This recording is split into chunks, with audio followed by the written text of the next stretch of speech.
last week, understanding that our culture has sort of hijacked marriage and sex and understanding what it really is. We reestablished last week that God did indeed make sex, and he designed it for a man and a woman within the bounds of marriage. And this is what it was created for. He is the original author of it. If you missed last week, what we decided to do was talk about some lies that our culture has embraced, and then some truths that we needed to embrace to kind of kick off this series. And all that's going to matter. And if you missed it, go to our website, which is newwalk.church. We have an app as well that you can get on Android or Apple devices that you can download. You can watch past sermons there, or you can go to YouTube and you can see our past sermons to catch up on this series by going back to last week's time together. But one of the things I was talking about is how we got to understand that, you know, if we're going to make a journey towards purity, and I was basically sharing, if you're somebody here in our audience, last week I said, and you want to make a journey towards purity and move away from this unhealthy thing going on in our culture sexually, of course, God receives you with open arms. But I shared last week that a challenge in that, one challenge, is being around right people. And I mentioned, like, hey, you might be dating somebody, and you know that they don't see this the way you see it. They have a very ungodly way of treating you and treating your body. And so I just said, you know, you may have to break up with somebody, so let me just share with you a message I got this week from last week. Ready? Pastor Gary, after church last Sunday, I was supposed to meet a man for lunch who I had been dating. You gave me a lot to think about last Sunday in church. So I went home from church, and I realized his actions were not one that honored God and my body. So I broke up with him. Yeah, all right. Good start right there, for sure. I'm going to continue digging into this a little bit more, and I want to look at a scripture that anytime, you know, I'm wanting to kind of get at least into this topic in some way or another, I oftentimes go to Song of Solomon, and this is a rich text. I think in some church people, theologians will say, well, this is a book of the Bible that's about God and Israel. No. Once you go through what we're going to read today, you're going to be like, I'm pretty sure I know what that was about. And so I'm going to walk through this, and we're going to kind of see, and of the past, for different topics, I've talked about it in different ways. What I'm going to do in our time together today, something a little bit different, I'm going to take things out of one particular chapter, Song of Solomon chapter 4, and what you're going to see in there is kind of a reference to what makes the very best sexually within the bounds of marriage. Kind of some tips for this. So maybe you're single. Well, one day, this will be very applicable to you. Maybe you're married, of course. This will be applicable. So everybody here should be taking notes, but we're going to kind of see kind of this roadmap in Song of Solomon 4 for what makes it best within marriage. What we know is because God did create this, he's created it in such a way to bring a very great closeness with our spouses, a closeness together. We were designed through the way God set this up is that, you know, our spouse would be everything, fulfilling everything in that area of our life. And this becomes something that can be very, very powerful in a marriage if you understand it well. But let's be honest, it can also be a source of great conflict in a marriage. And so we have to understand it. And I was thinking about, you know, our time together today. And since we are talking about marriage, I always like to give little helpers, you know, to people who are maybe married here in our audience. In fact, I have a book I want to give away to maybe our newlywed here in the audience. And I don't know who it is, so I'm just going to shout this out. Or maybe, like, if you have been married, say, in the last 6 months. Is there anybody that's been married? You'd raise your hand and say you've been married in the last 6 months. Anybody? Raise your hand. Okay, we got over here. Anybody else that I'm missing? Oh, sorry, got over here. Was there 2 sets of hands over here or just one? In the last 6 months, you've been married? No, anybody else can beat that?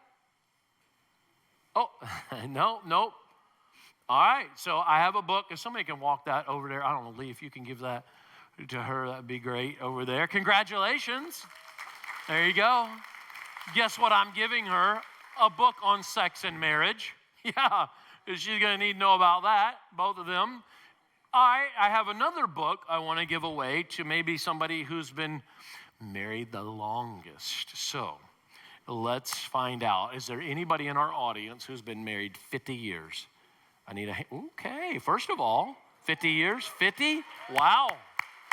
Okay. All right, so we got to work through this. 55? Any 55 married? Okay, whoa, 55. Anybody else? Okay, another one, 55. Okay. Here?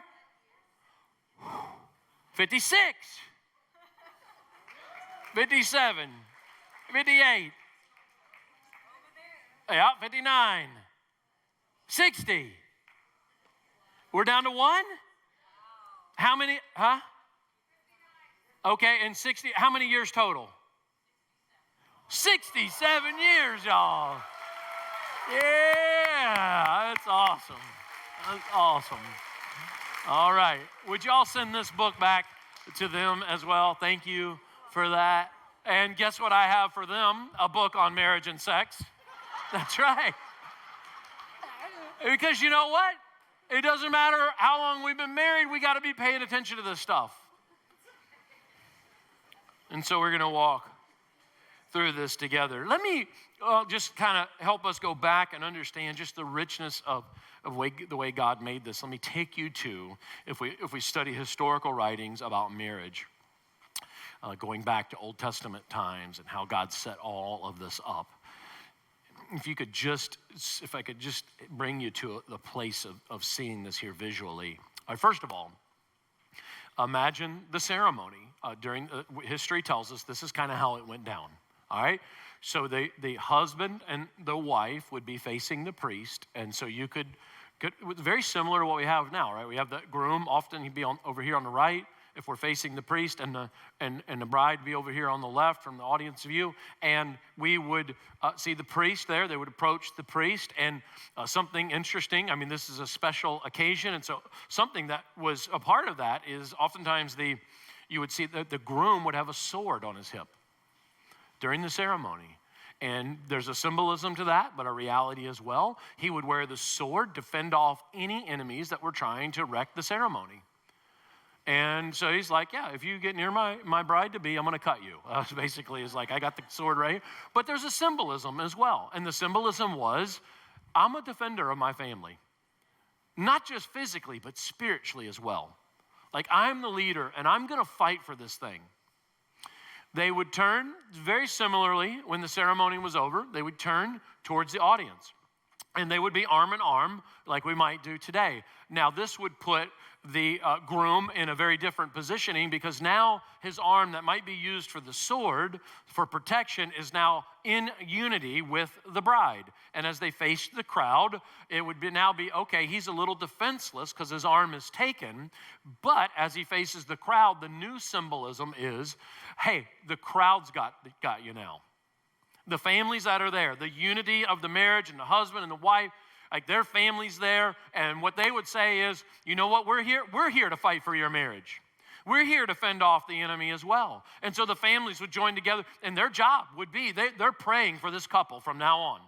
They're going to support, they're going to care for, they're going to protect and defend, fight for this couple, because this new couple was going to be powerful, two bloodlines joining together to make something even more spectacular. It's beautiful when you think about it. Like, we're your defender now. Then something else would happen, and this is a little intense here, but I'll share it with you. The bride and the groom would go off, not too long, not too much time would wait, and it would go off to something like a chamber. You might consider it like a bridal chamber of some sort. And they would go into that bridal chamber, and they'd wear something like they'd put something like a white sheet down on a surface, and they would consummate the marriage there on that white sheet.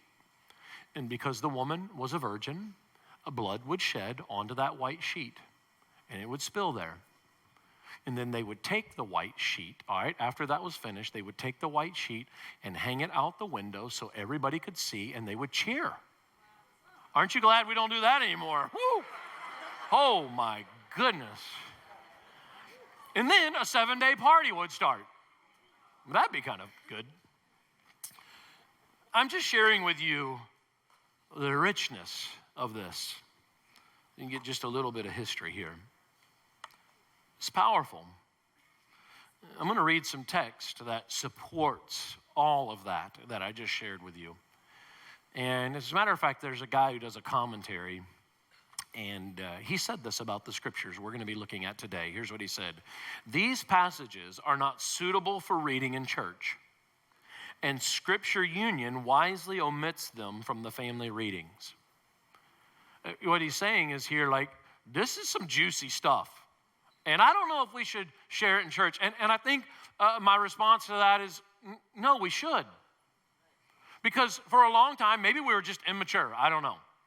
But the church would say, ooh, this is too much. You know, we can't share this in church. We can't talk about it. And so because, like I said last week, the church won't talk about it, culture has taken it. So, oh, church, you don't want to talk about it? We'll talk about it the way we want to talk about it. And so as we go through this, I want to give you, as we kind of unpack these juicy scriptures, I'm going to give you 6 things that I think will cause us to have better, great marital sex. And yeah, God says, I made this. And God says to Adam, I'm going to give you Eve. It's going to be amazing. And Adam says, all right, let's go. And he's like, how great is our God? Like, this is awesome. And so let's see some of the goodness that we know God has set forth with sex and marriage. And so I put in your notes, here's the first thing in your notes. Great marital sex starts before the bedroom. Before anybody puts a hand on anybody, there's something long before that. And we're going to see here in just a little bit, we're going to see as we go through this, a courtship. After the wedding, a courtship, a praise, a words that are being used to encourage and build up. As a matter of fact, we're going to look at 16 verses in our time together. He doesn't even begin to be like trying to lay a hand on her till verse 11. The first 15 verses are from him. The very last verse is from her in the text. Here's verse 1. Here's what he says to her. How beautiful you are, my darling. Oh, how beautiful. Your eyes behind your veil are doves. Your hair is a flock of goats descending from Mount Gilead. Now, I'll just stop and say this. This is probably not a pickup line we're using any longer. Look at your beautiful goat hair. So we probably just take that, right off the table, maybe find some other way to express that. But you get the sense here, like he's using his words powerfully. Here's a verse 2. He says, your teeth are like a flock of sheep shorn, coming up from the washing. Each has its twin, not one of them is alone. He says, you got your teeth. Wow. And maybe that was a big deal during that time because they didn't have a dentist. And so he's celebrating full set of teeth right here. This is already nice. You understand he's complimenting her. I think men, we would be wise to learn from this. We'd be wise to learn that there are some things that we can do that fill her tank in other ways, emotionally, spiritually, all kinds of ways that help before all of this ever happens. And I think men, because we're wired physically, we forget this. I've been on this journey now. I've been married to my wife, Sean. We've been married 26 years. And in that journey, we've been still learning. And especially me, I'm a slow learner, so I'm learning things along the way. But one of the things that she has taught me, and we've learned together, is our love languages. Mine was a little easier to figure out, but hers I had to learn. And my wife, as a part of things that kind of fill her up, one of the things that I learned is that she values when I do something called acts of service. And what this means, I'll just help you understand this. Acts of service means like she values me doing my part and helping her out along the way. So when stuff is needed to be, like for example, and some of you ladies can relate to this, okay, just as one example about this. Her mindset is like this. If the house is cluttered, everything's cluttered. All right? So she's that's her thing. And so when I step in and I do things, like when the babies were younger, I would, I wouldn't come home and say, oh, I've had a long day, because Well, because you haven't, because you stayed home and took care of kids. That's ridiculous. And so I wouldn't come home and just say, okay, I need to go into a place of quiet now when I enter the home. No, I would step in and I would engage with the kids and the diapers and the house and all that stuff. And she expressed like, hey, I see that. Like, you are investing in our home. You're investing in our family. You're doing your part. Once I realized how all this made the night go better, I couldn't wait to clean when I got home. I'm just telling you right now. But, learning the things that fill her emotional tank, learning these words that make a difference to her. Guys, let me teach you about something interesting. I don't know if you know it. There's a thing out there. This is going to be newsflash to many of you. It's called non-sexual touching. Yeah, I know. It's like, what is that? She expressed, likely, she likes me to hold her hand or put my arm around her, not so that it will lead to something, right? She doesn't want me to grope her. She just wants those moments. So it was just learning these things. And folks, it happens by communicating strongly in the marriage. You can take the love language test. It's free. You can learn online the love language of your spouse, and that is a huge help. Verse 3, it says this, your lips are like scarlet ribbon, and your mouth is lovely. Your temples behind your veil are like halves of a pomegranate. I mean, geez, he's doing good right here. And he's not doing this for show. You understand it. Like, this is the sincerity. Women can read the fraud.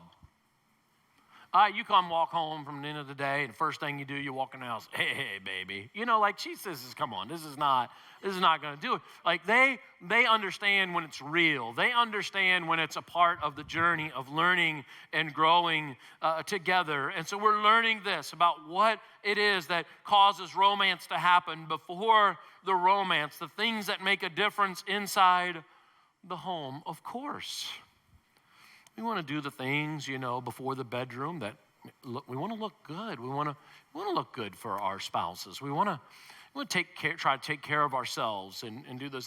Men are always saying, yeah, well, I wish she would do a better job of kind of looking pretty for me. And probably some truth to that, all right? But men, before you ask her to kind of look a certain way for you, maybe you could get a bath. That might be helpful, and maybe shave a little bit. Or potentially, maybe you've got one eyebrow and you could make two with a little bit of work. I'm talking about maybe you might decide, here's what we're going to do. We're going to get the cat out of my nose and the chia pet out of your ear, and you could do kind of your part in that journey as well. Of course, ladies, always paying attention to this stuff. Yes, you want to pay attention to that, and I've said this before, ladies, if the President of the United States, or the president that you may like the most, said he was going to come dine at your home for a time at your house, you would prepare everything, and you would prepare to look your very best.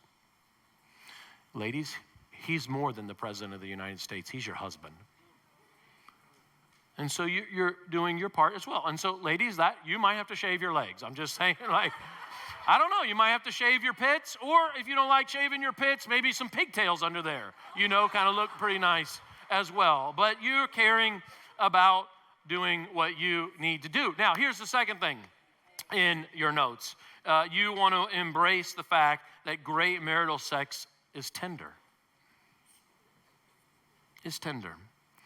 The approach and all that's involved is tender. It goes on in verse 5, it says, your two breasts are like fawns, like two fawns of a gazelle that browse among the lilies. Okay. Men, let me help you see the approach here. It's gentle. I'll put it in hunting terms because we have some men who are hunters here. If you're hunting and you look out and you see two fawns, you don't go, hey, scare them away. There's a gentleness there, all right? This is an expression of gentleness and tenderness being played out here in this moment. Men, we have to recover the art of tenderness. Great lovemaking in marriage is tender. It's about respecting your spouse. You don't make her do something uncomfortable. You don't put her in positions, make her feel like she's cheap or used.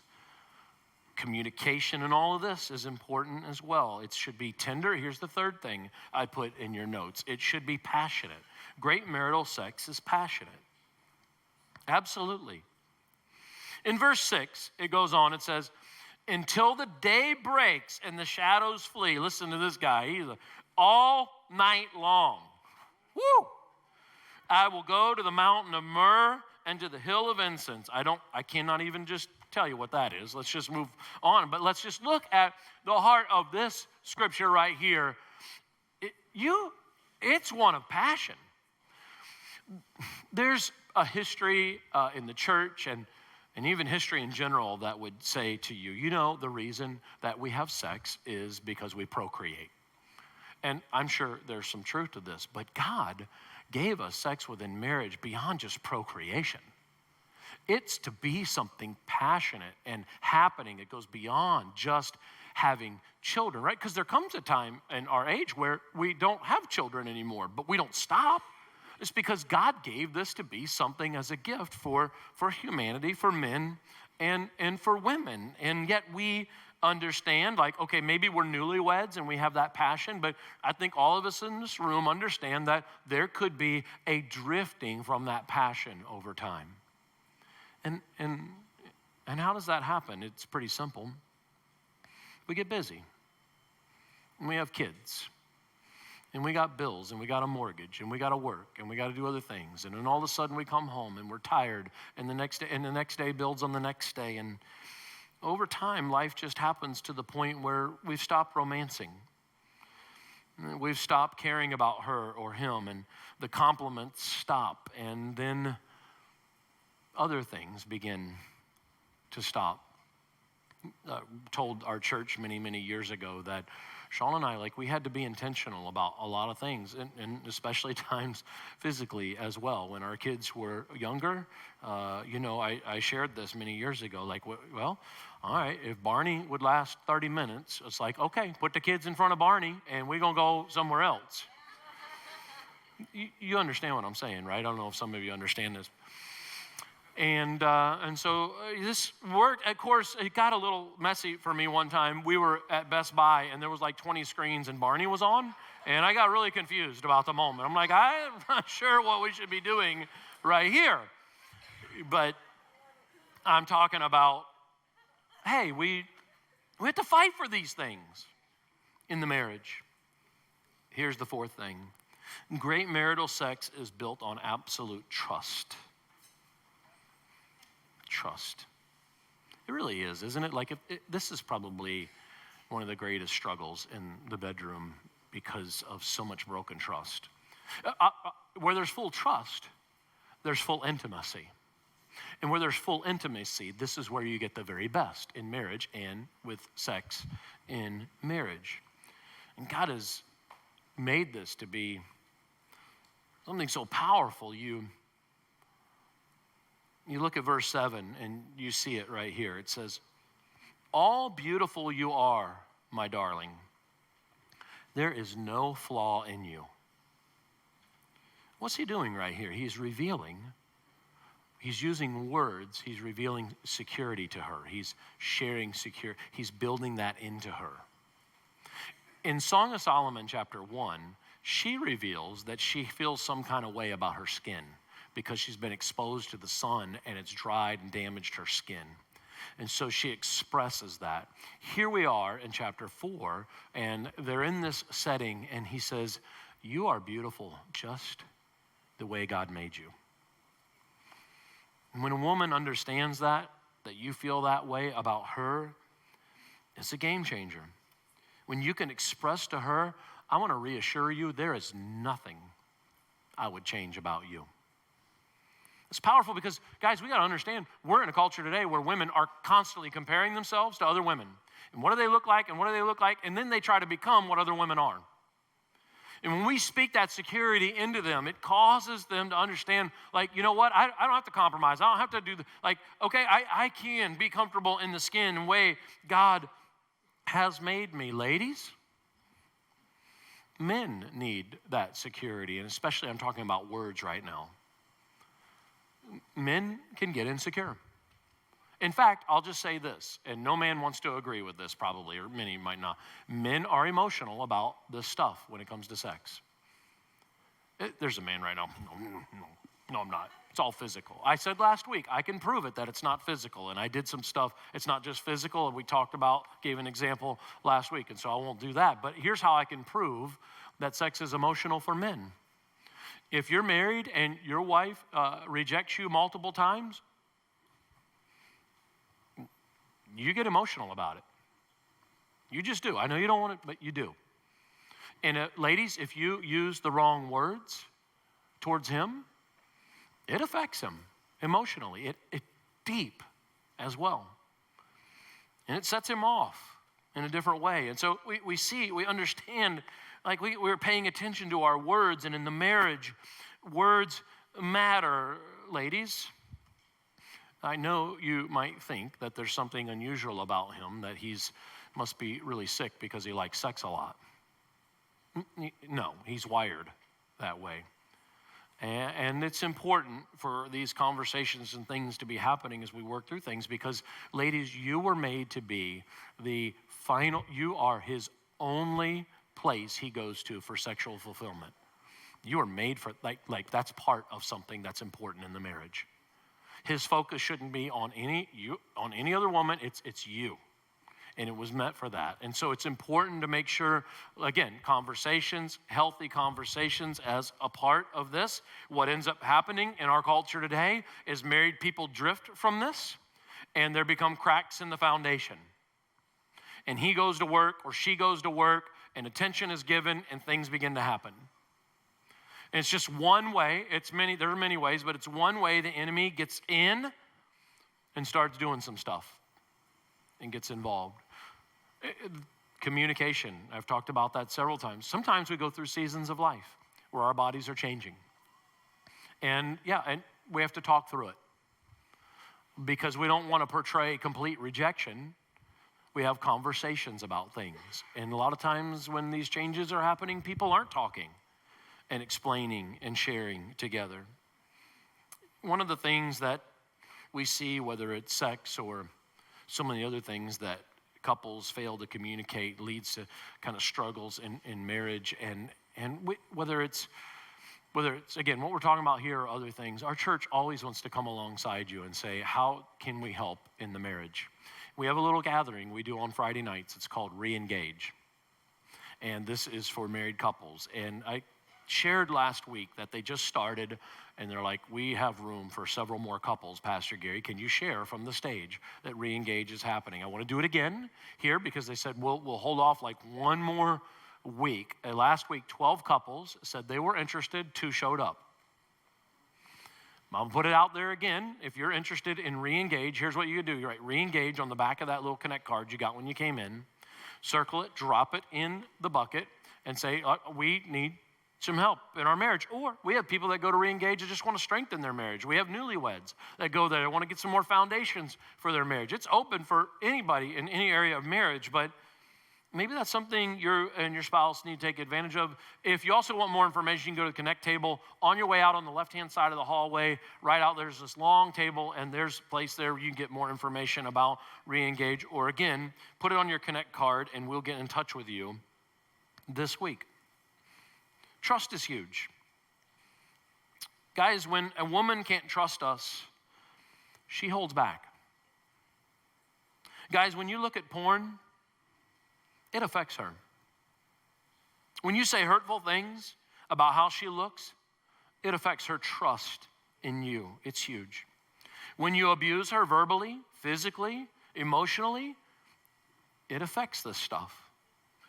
And when you are unfaithful to her in any way, trust is broken, and it is deeply impactful to that relationship.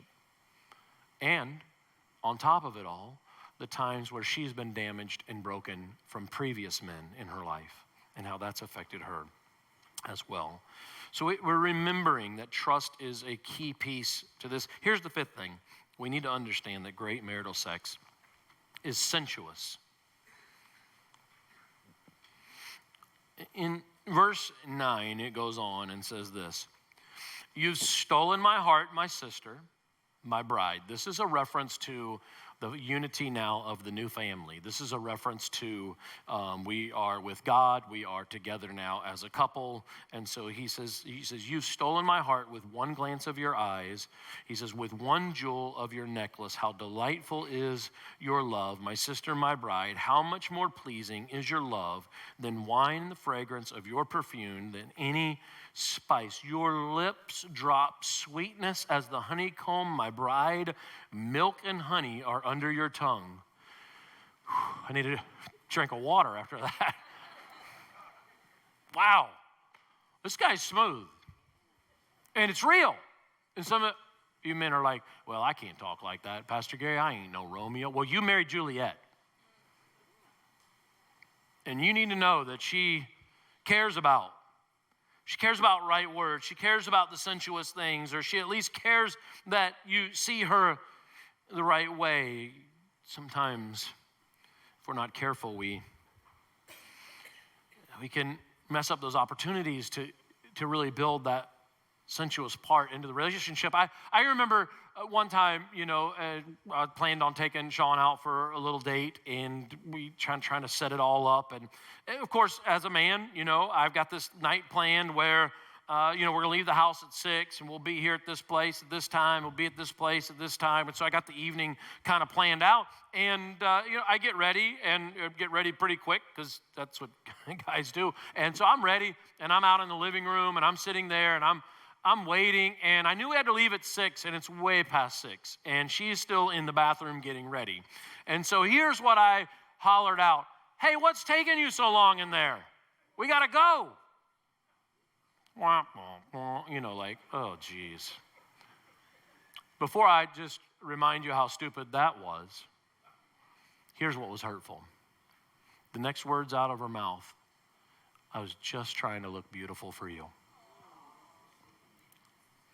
This was a killer for the night, as you could imagine.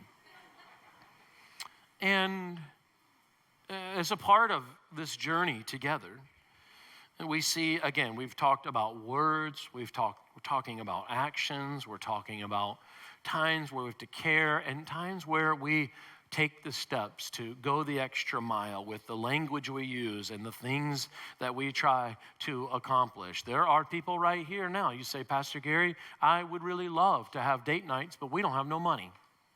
Well, again, you got to get a little creative about the situation. All right, because you're going to fight for it. All right, so you figure out a way to have food at home, and you figure out a way either to get the kids to another house, or babysitter, or you're going to start dinner at 6:30. The kids are there at the house. I give them a big thing of NyQuil and just no, don't do that. That's not advice that's real. So please don't do that.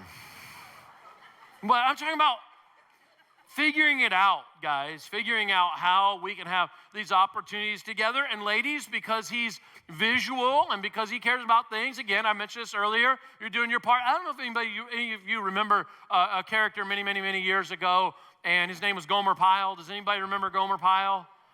Yeah, some younger people are like, "What?" Anyways, Gomer Pyle, when he'd get on the scene, he'd say, "Surprise, surprise, surprise." Well, ladies, you could have some surprises for him. All right, it's because he's visual. All right, ladies, because he's visual, okay, you might have to upgrade, some things underneath. Like, what I'm saying is the 12-pack of $2.99 Walmart panties may not be the avenue here, Like, you may have to figure something out. So, okay, you know what I'm talking about. It starts in the bedroom. It's tender. It's passionate. It's built on trust. It's sensuous. And then here's the last thing. Great marital sex is holy. Man, when you have a man and a woman in marriage, chasing after God, unified sexually, it is the most... Some of you don't believe me because you don't know. You don't know how powerful that is. And I get it. You don't know because you don't know. You're kind of dabbling in low-level things. But when it's in the bounds of marriage, two people chasing after God, it's another level. And it is right, and it is pure, it is holy, and it is powerful. Here's what it says in verse 12. You are a garden locked up, my sister, my bride. You are a spring. You are spring enclosed. You are a sealed fountain. He's saying you saved yourself for me. You're a virgin. You saved yourself for me. You're pure. In verse 13, he says, your plants are an orchard of pomegranates, a choice fruit, and all the finest spices. There's a regular conversation in this text about gardens. And in prior texts and parts of Song of Solomon, it talks about, you know what we got to do? We got to keep the foxes out of the vineyard. Because the foxes trample on the vineyard. And what is the foxes? It's the things of our spiritual adversary, Satan. He gets involved in the playground sexually and tramples over the vineyard. We see here this portrait of a healthy garden, healthy product, because somebody cared about sexual purity. It says, you are a garden fountain, a well of flowing water streaming down from Lebanon. And then she says to him in verse 16, awake north wind and come south wind, blow on my garden, that its fragrance may spread abroad. Let my lover come into his garden and taste its choice fruits. Wow. I don't know. Maybe that commentary guy I shared at the beginning, he said this wasn't suitable for church. Maybe he's right. Maybe we shouldn't talk about it. Or, as I was expressing earlier, I think he's wrong.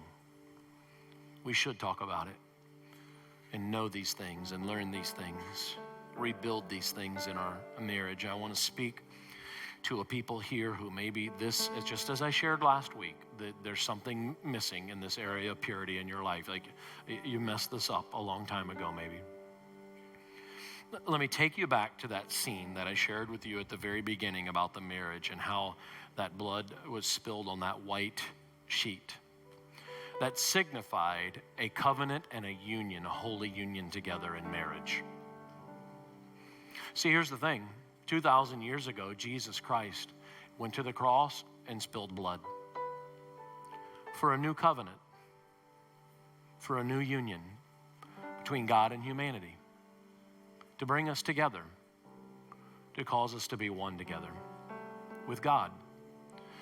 And though, as I said last week, maybe your sexual purity past history is one that is crimson red, as the scripture said, he can take that thing that is crimson red in your sexual history and cause it to be as though it is white as snow.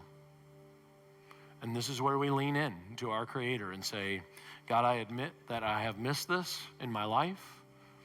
I've made decisions that were not right, not holy, not pure.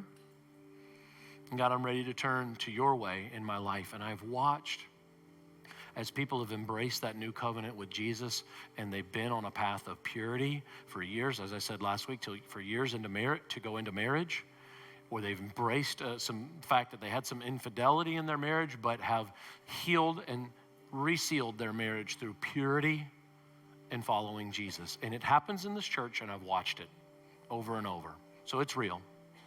Let me pray with you now as we finish our time together. God, we come to you and we know that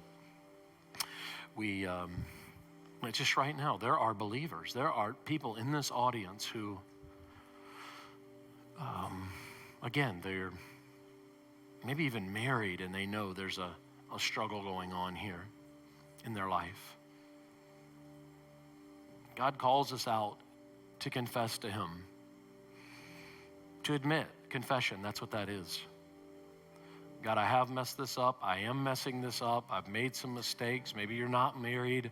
I want to get on this right path. God calls us out. God, you're calling out right now into confession between us and you just right now from where people are seated.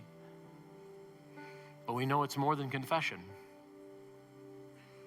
God then calls us to something called repentance, a turning away of the way we've been living and turning towards God.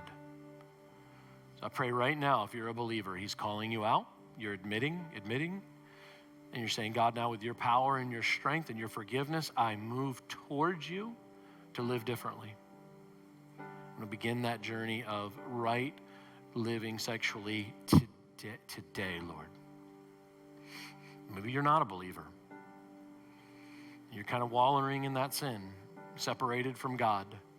Certainly, relationally, physically, emotionally, sexually, there's damage there. God says, I can come into your life right now and cleanse that sin and put you on a path beginning today of purity. What do? We accept the blood that was shed on the cross, the gift of Jesus Christ, so that we might come into relationship with God through the forgiveness of our sin. We might be washed, cleansed of our sin. We take God's hand now because of Jesus, and we go on a new journey with him. God, right now, somebody in this room is making that decision to walk away from that sinful life, to begin a new journey with you. They're saying right now in this time, God, I believe and trust in the gift of Jesus, and I am turning my life towards you now from this day forward. And we give thanks for that, Lord. In Jesus' name we pray.